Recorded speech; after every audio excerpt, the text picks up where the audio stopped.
In questo video. Rainbow Mountains, mentre quelle là, la Red Valley. Cioccolata Inca.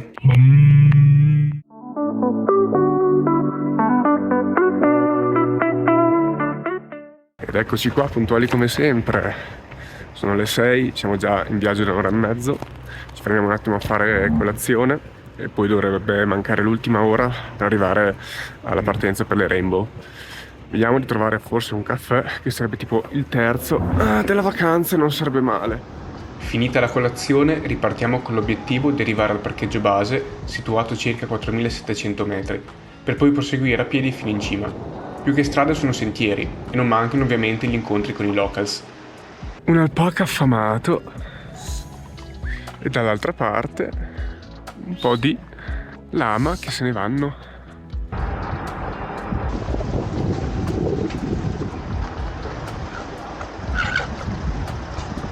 Yeah! E dopo 3 ore interminabili finalmente siamo arrivati alla base. Parcheggiamo, prendiamo sul minimo indispensabile e partiamo. Ufficialmente giorno 7, 7:50. Abbiamo iniziato la salita per le Rainbow. In teoria dovremmo arrivare fino a 5100, 5200. E visto che ho dovuto rifare il passaporto e all'arrivo in Perù non mi avevano fatto il timpano, qual è il miglior modo per inaugurarlo? Comunque è come se tu stessi correndo quando in realtà stai solamente camminando normalmente. La fregatura è che temo che probabilmente dovremo arrivare lassù in cima. 8:40, circa 50 minuti di salita, non si vede la fine. E qua di fianco a noi ci sono sempre questi pezzi di fango che si fanno tirare su dei cavalli. Dai, povero cavallino! Cioè, cavolo, sei il doppio di lui!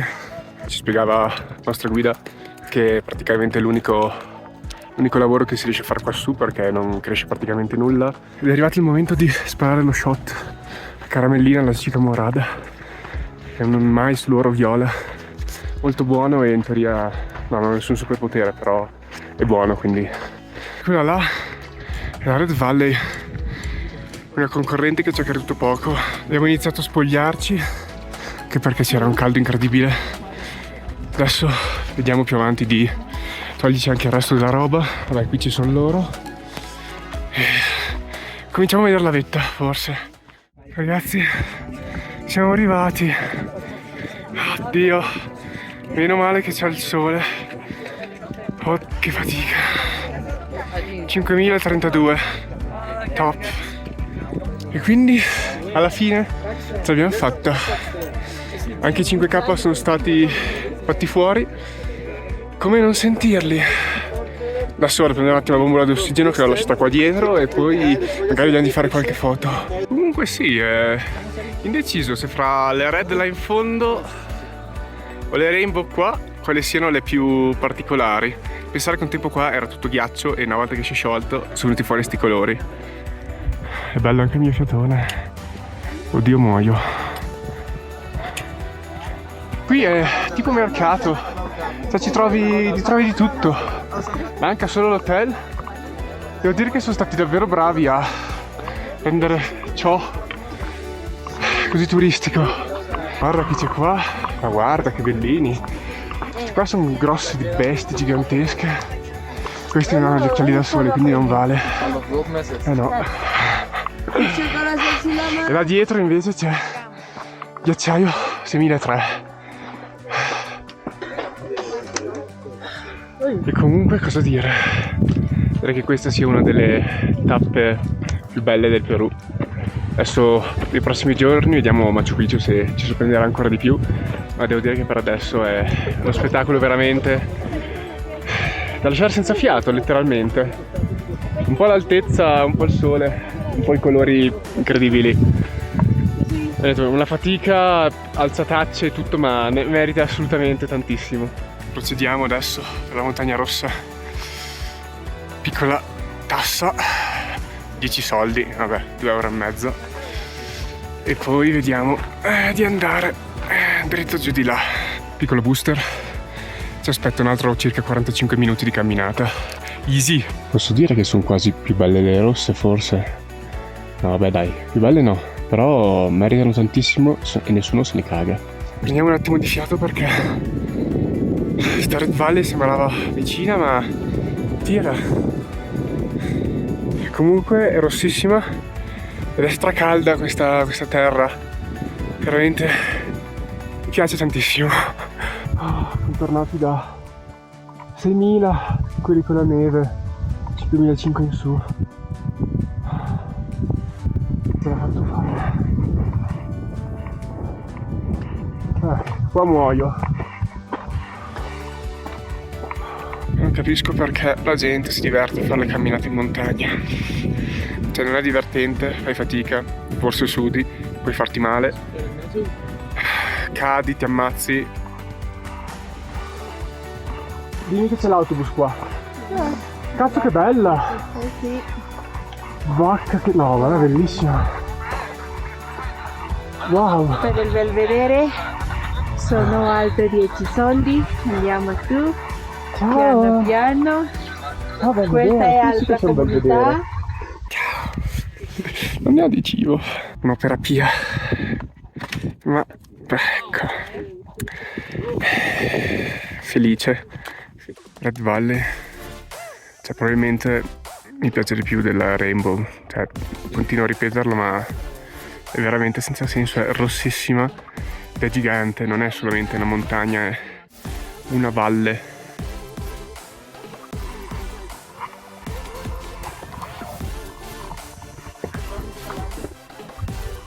Arriva sul fresco Cavolaro.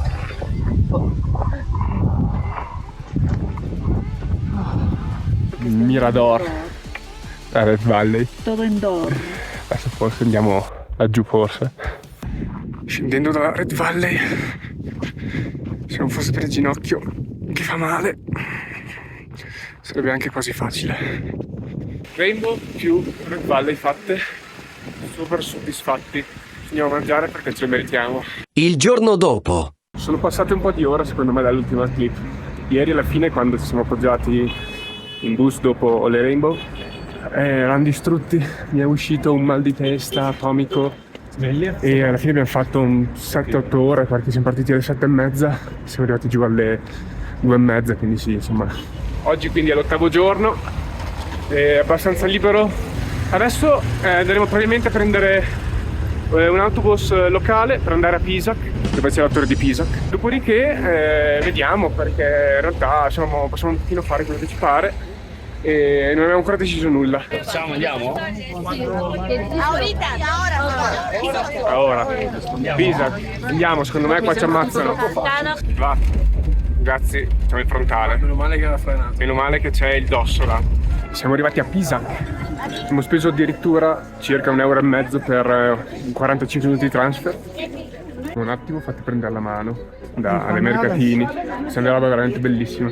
Adesso andiamo a cercare qualcosa da mangiare e poi dopo andiamo a vedere il sito archeologico che dicono essere molto bello. Faccio un mega forno e vediamo cosa si tira fuori da lì. Rispetto a Cusco è stra local, cioè a Cusco c'è un sacco di turismo, qua non c'è nessuno, non c'è mezzo europeo. Processione, ce n'è una al giorno, non so cosa stiamo festeggiando oggi. Carbone fuego. Beh, la cucina promette benissimo. Abbiamo preso la ceviche del pescato del giorno col riso, quindi insomma fame incredibile. Mentre vabbè il bagno è un po' più rustico, però va bene poi così. Solo che arrivi il pranzo perché abbiamo una fame incredibile.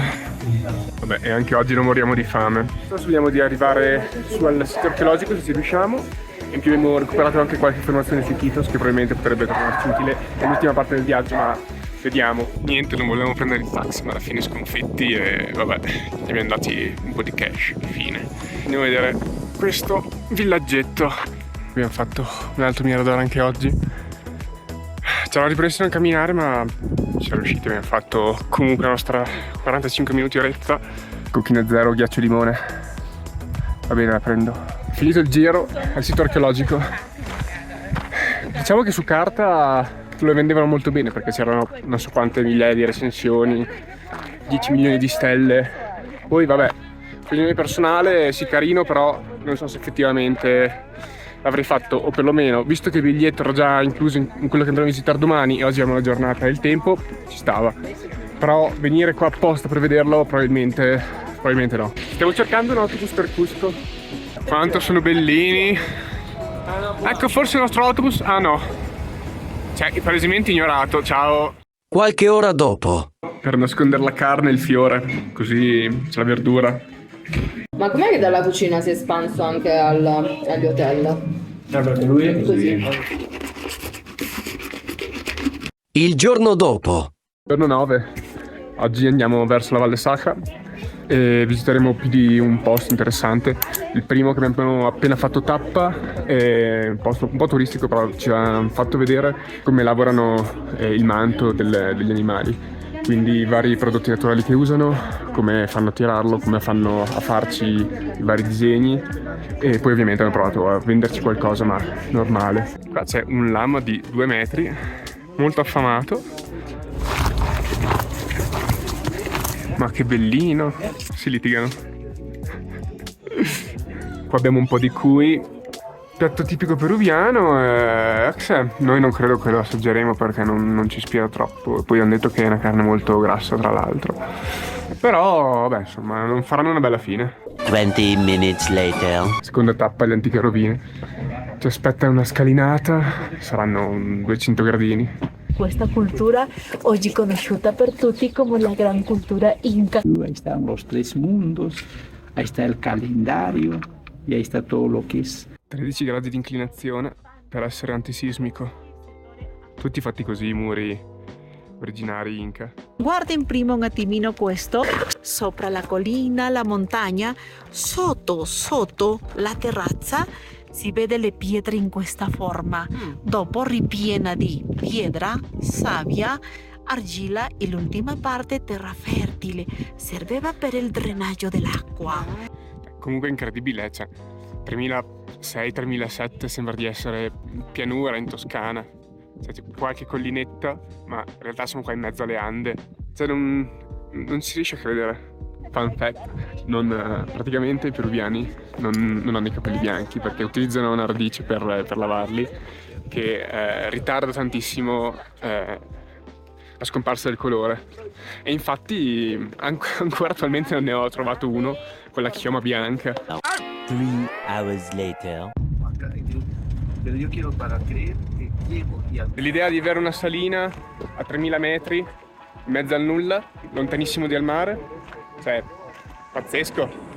Non so come sia possibile, ma quella là è una salina, è gigantesca, sarà 300-400 metri, bellissima. C'è questo fiume che arriva dal monte e ha una quantità di sale senza senso. Passando tra le varie vasche si deposita, evapora e viene prodotto questo sale che è uno dei più importanti del Perù. Il problema della lavorazione è che spesso i dipendenti non utilizzano guanti o scarpe e quindi il sale col tempo ti brucia la pelle. E comunque c'è una luce che è imbarazzante, non si riesce a tenere gli occhi aperti anche con gli occhiali. Più di 3500 vasche ci sono comunque. Prova il mais, fava, proviamo, questa è la fava, con agua e manto, Cioccolata Inca. inca, molto panino, questa altra di Buonissimo. quinoa, Dio, se è buona. sì, questa è di quinoa, Spaziale sta roba qua, cioè.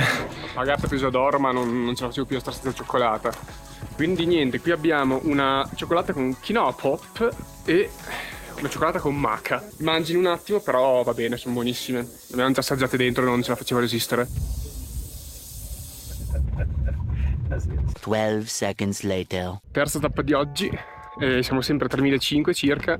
Questo è Morai e ci sono 7 terrazzamenti e tra un piano e l'altro la temperatura può cambiare anche fino ad 1 grado circa, e quindi a seconda di cosa si voleva coltivare ogni piano aveva la sua posizione per l'ortaggio corretto. È un'enorme conca, parte scolpita, parte scavata, parte naturale.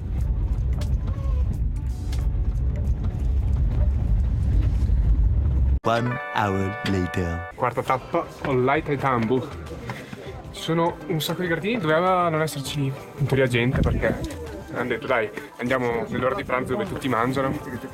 E così ci mettiamo un po' di fila. In realtà c'è il mondo, ma va bene lo stesso. Prima volta che ci capita. In mezzo di quella montagna la composizione artistica è conosciuta chiamata come la faccia del dio Tunupa. La testa gli hace il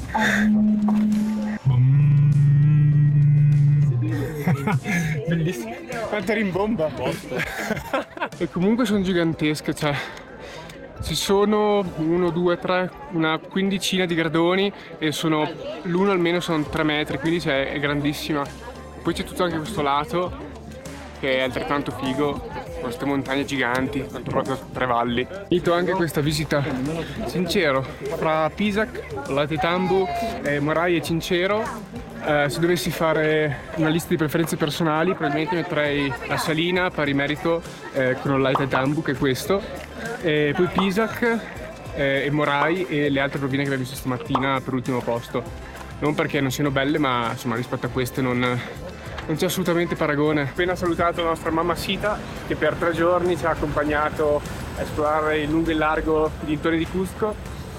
Adesso andiamo a mangiare, che alle 4:30 parte il trenino per la sorpresa finale, Machu Picchu. Noi in Europa dobbiamo avere sicuramente qualche problema con il coriandolo, perché è immangiabile, è una cosa che proprio ci nausea, mentre loro qua ne usano quintali ovunque.